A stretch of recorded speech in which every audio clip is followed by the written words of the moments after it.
Utah, Omaha, Juneau, Gold, names that will live on in history, given to the beaches in Normandy, France, where American-led Allied troops landed on June 6, 1944, to begin the liberation of Europe.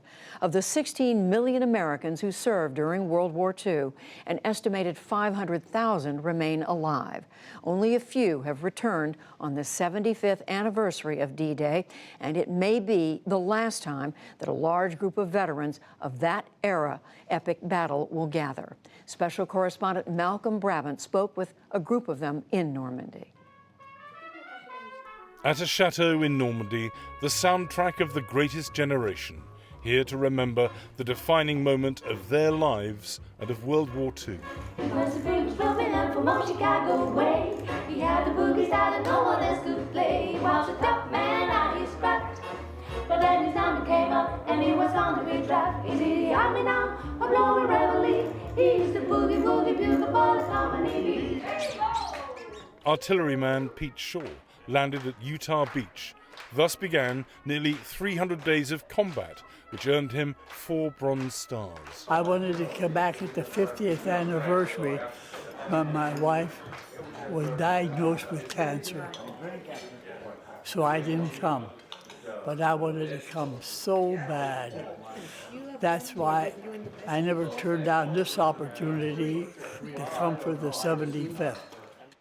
This is what they came for, the beaches, where the Allies gained their first foothold in German-occupied France. Staff Sergeant George Mullins crash-landed on Utah Beach in a glider.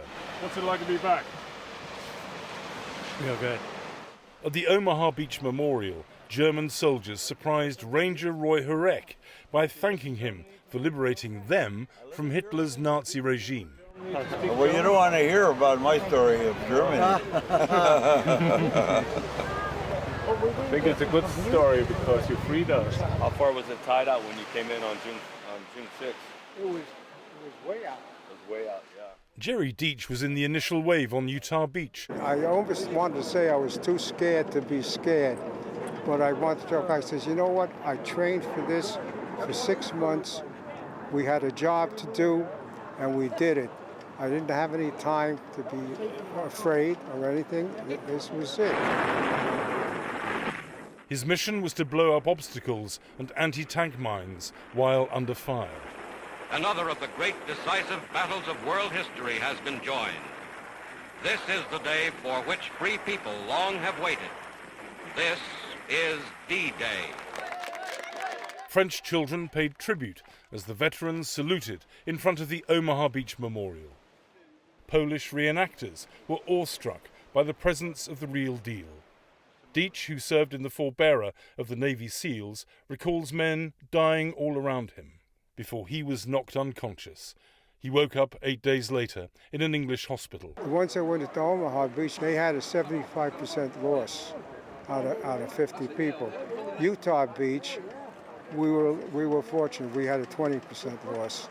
Such selflessness securing the beachhead enabled servicewomen like Nurse Leela Morrison to come ashore later on. Every day is a Memorial Day. All of them were injured and suffered, and I try not to remember that part, but I want to remember the courage that they show, remember that they never complained, and they were there for a reason, and if they, all of them would say, if I had it to do over, I'd do it again. Private Brad Freeman was a member of Easy Company, immortalized in the HBO series Band of Brothers. Well, we knowed what we'd come for.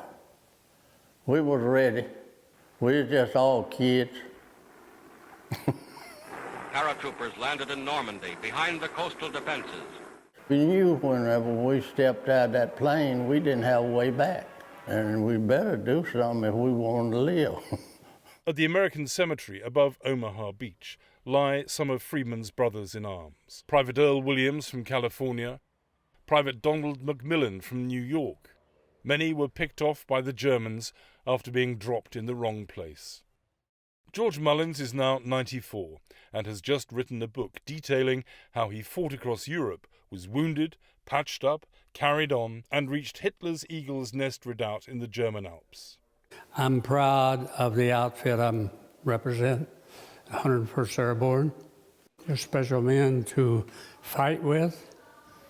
You know what you have when you fight with them. And I did the best I could. Russell Pickett was carrying a flamethrower in the first wave onto Omaha Beach. He was wounded and had to use life preservers from those killed to save himself from being pulled out to sea by the tide. Depending on how you look at it, my eagerness to go and do, I was proud of that. But what I got done, I wasn't proud of it. If I could have burned out the pillbox within the 30 minutes that I was supposed to have burned it out, there would have been hundreds of people saved. I criticized myself all the time, even though I couldn't help it. I know I couldn't help it. I got sense enough to know that. But if I had my choice, I would go on definitely knowing that I was doing a suicide job. But here he's regarded as a genuine hero. In villages like Colville-sur-Mer, they're paying homage to the men who liberated them from 4 years of Nazi occupation. At the moment, it's like being on a giant film set in Normandy. There's a really festive atmosphere as tens of thousands of people celebrate the sacrifices and the courage of those who participated in the longest day. Certainly, there's solemnity, but the overriding emotions that will be the legacy of this anniversary are gratitude and respect. There's intense gratitude in Saint-Mère-Église, the first village to be fully liberated. Mayor Jean Quetier studies the bell tower, where wounded paratrooper John Steele hung for hours, suspended by his chute. He only survived by pretending to be dead.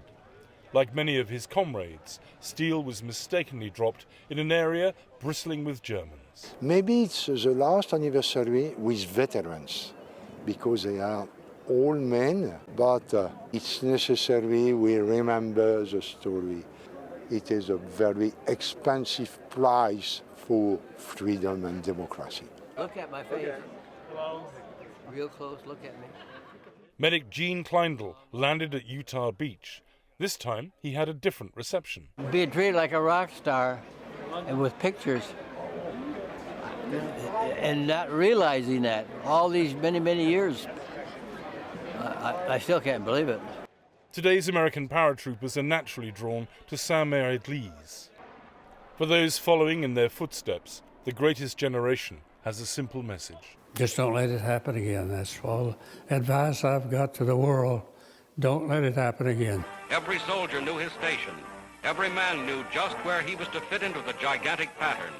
At this moment, 75 years ago, 150,000 men steeled themselves for the landing and the assault, not knowing that by the end of the longest day, an estimated 10,000 would be killed, wounded, or listed as missing in action.